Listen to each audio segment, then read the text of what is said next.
Welcome back to First Gen Professor. In this episode, I want to talk about cover letters.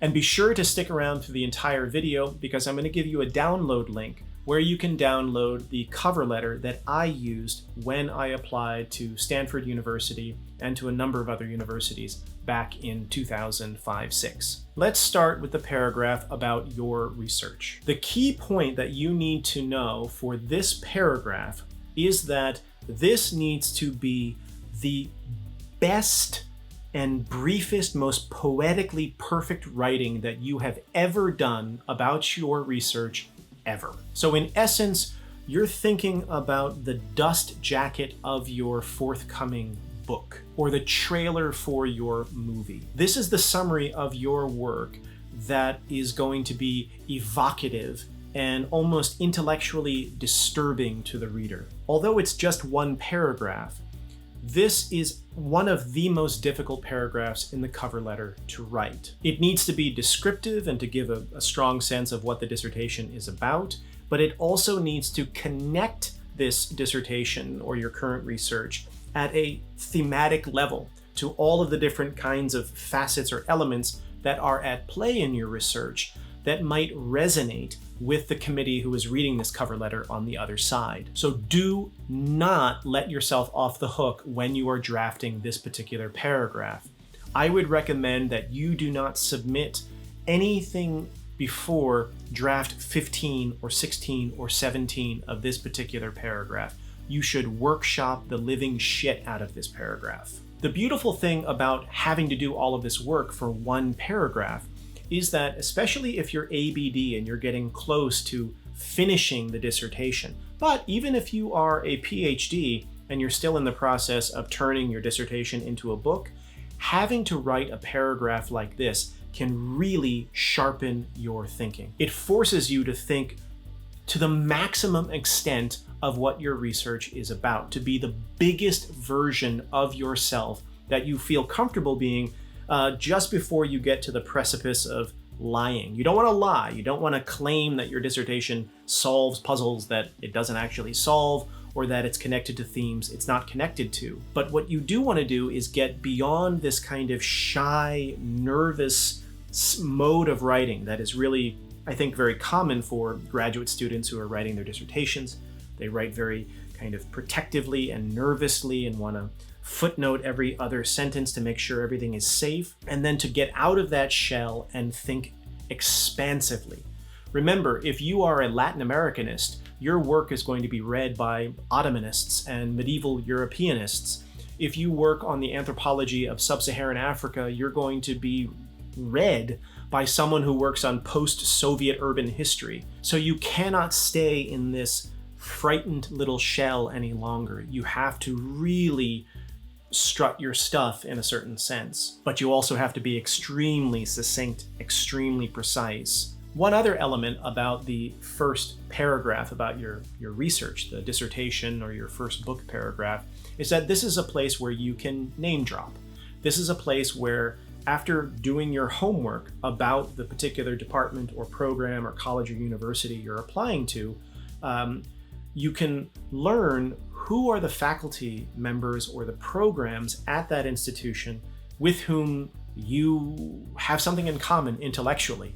And you'll see, not only from the letter that I used to apply to Stanford, but also in the zip file of other cover letters, jobs I did not get, you'll see that I tried to customize each of these letters in meaningful ways. You don't just want to list a bunch of people in the paragraph that are extreme stretches compared to what it is that you work on, because there is a possibility that that would shoot you in the foot, essentially. Someone reading that letter might say, okay, she works on this and she references colleague A, okay, colleague B, yeah, I can see why they're related. And then colleague C, D, E, and wait, I know this person. That person doesn't work on anything related to this. Oh, this person is just randomly naming people. Oh boy, that's not a good look. You don't want to do that. Now this brings us to the paragraph about future research. whether that's a second book or a second long-term research project. I don't want to be crass here, but I am going to use a metaphor from the private sector in the world of venture capitalism for a second. The way that it's often put is that one company buys another company, not for what it's done in the past, but for the promise of some future. So this is to say that your dissertation or your first book project, whether it's published or in the works, is the research that you have done up until the moment of writing that cover letter. And let's say it is spectacular, it is fascinating, it could be field-changing. That obviously is going to be a major feather in your cap when you go on the market. At the same time, however, there do exist people in this world who are one-hit wonders. I'm sorry to have to say it that way, but it's true. They wrote one amazing song. They produced one amazing album, one amazing film. And so, if the committee is doing their due diligence, somewhere in their minds, they have to think to themselves, okay, the research up until this point is stellar, but where are they headed? Where are they going next? That doesn't mean that they've written a word of this hypothetical book, but it is an opportunity to see how they think at the level of their entire career, because that's the company that this venture capitalist is buying out. They are hiring someone not for the things exclusively that they've done, but for what they might do and for what the committee has reason to believe that they're capable of when they walk in the door and they join the community. What they're going to do for maybe the next 10, 20, 30, 40 years if they spend their entire career as your colleague. So this is all to say that the paragraph about the second project is really important. So here are a few tips when thinking about that. The first tip is that you need to lie. Now that's a strange bit of advice, so let me explain what I mean. Let's be honest. You're in the thick of the, end of your dissertation. You're in the muddle that is turning a dissertation into a book. You have 2, 3, 4 ideas for where you might go next. You've encountered different fragments in the archives or an ethnographic work that excites you about a future direction. But the fact of the matter is you have no idea what your next book is going to be about. That's just the truth of it. So you have to lie. Now, this lie needs to be true, however, true to your intellectual profile, to something that you are concerned with. So the lie I speak of here is not that you are pretending to speak a language you can't speak and, putting forth a project that you have not a snowball's chance in hell of being able to pull off. That's not what I mean. The lie I'm referring to is one of an exaggeration of coherence, an exaggeration of commitment. You need to put forth an image of a person who has a clear and coherent game plan for what the next project is going to be. And the simple reason you need to do that is because if you told the committee the truth in that paragraph and simply listed all of your chaotic ideas about where you might want to go, you're not going to get the job.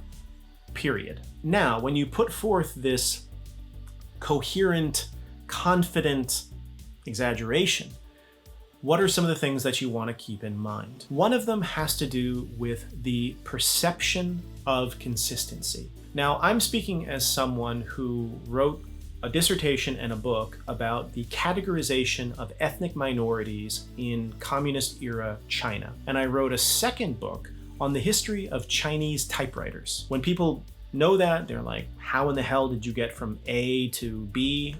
What did people think of it when you made this trajectory? What did your colleagues think of it? Well, I can say, as you'll see for those of you who download the cover letter that I'm going to share with you during this video through a download link, you'll see that I did not present my second project as the Chinese typewriter. I had 1,000 ideas about where I might want to go next with a project, but I knew, because of some hard-earned experience, which I'll cover in a different video, I knew that it was the kiss of death to present oneself to a committee as a person with many interests. I made that mistake when I applied to grad school. I'll never make that mistake again, even though I am a person with many interests. So I wanted to put forth a project that conveyed growth and development and expansion of kind of my intellectual environment, but also consistency with what I had done before.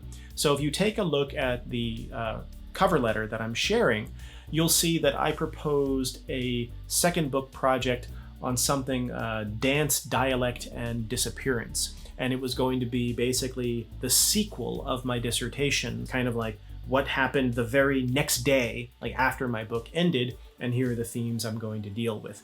Now, that wasn't a lie. I was seriously considering that as a second project, but I would be lying to you if I didn't admit that the reason out of all of the different things I was thinking about, I chose that one for the cover letter is because I wanted to present an exaggerated continuity and coherence to my intellectual profile that actually was not true, because my mind is always scattered. It's always going in 1,000 different directions at once. So this is what I would recommend for you.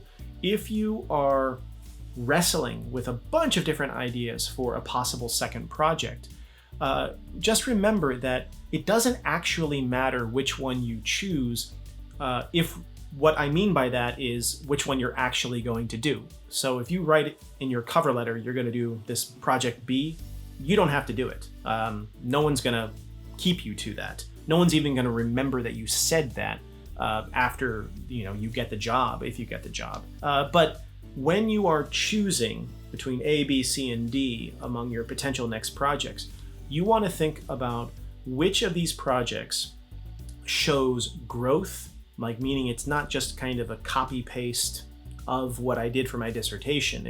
It shows expansion, but someone reading can understand how a person could go from this dissertation to this project. So this is a little bit of the ugly pragmatism of this process, is that you do need to convey an exaggerated sense of coherence and continuity, even though everybody that is in this profession knows that no such coherence or continuity at that kind of really superficial level exists.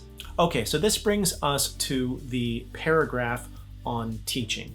Now, in a certain sense, you have to achieve a similar effect with the teaching paragraph as the second project paragraph.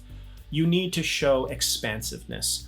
So I forget exactly how I worded it in my cover letter, but as you'll see for those of you who download it, I said basically something to the effect of, although my research is about A, B, and C, I have the capacity and I have the training to deal with D, E, F, alpha, beta, gamma as well. So my pedagogical profile is more expansive than what you might expect from my research profile. And so you do want to give a sense of your range, I would say. Now, you don't want to just list off different themes that you have the capacity to teach, because then a reasonable committee might doubt whether or not you're exaggerating, whether or not you're just straight up not telling the truth. And so I do think it's important to include specifics, whether it's specific course titles that you've taught or that you would look forward to the opportunity to teach if you had, were you to join the community at College X, University Y, or if you have the opportunity to include syllabi in your application materials to reference those syllabi then and there.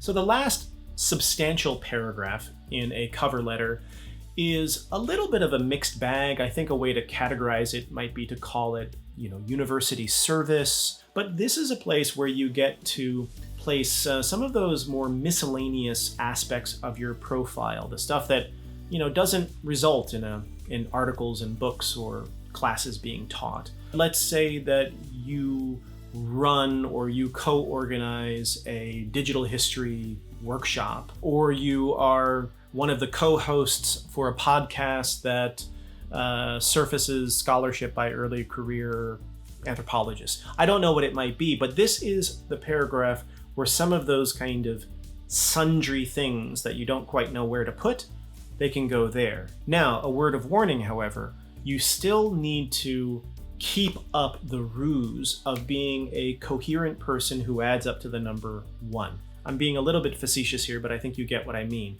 You don't want to fall victim in this particular paragraph to start saying, and I have a pet iguana, and I'm an active jogger, and I'm also a professional photographer, and I'm also this. And it's like, this is not where you kind of ruin this aura of being a coherent scholar that they want to join, welcome to their community. But it is a place where you can add some spice, some dimensionality that just wouldn't fit in any of the other paragraphs about research or teaching. And then, of course, there's the basics. If you are an ABD or if you've just finished your PhD, do not extend beyond 2 pages.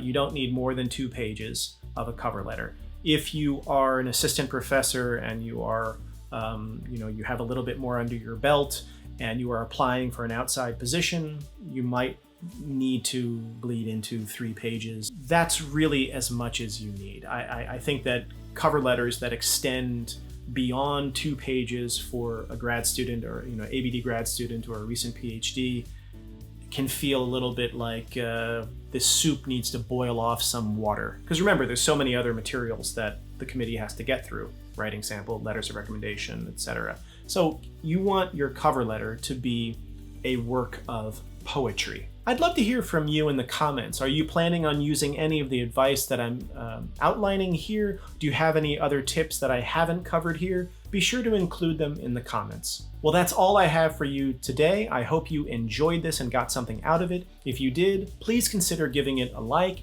and subscribe, and I'll see you in the next video.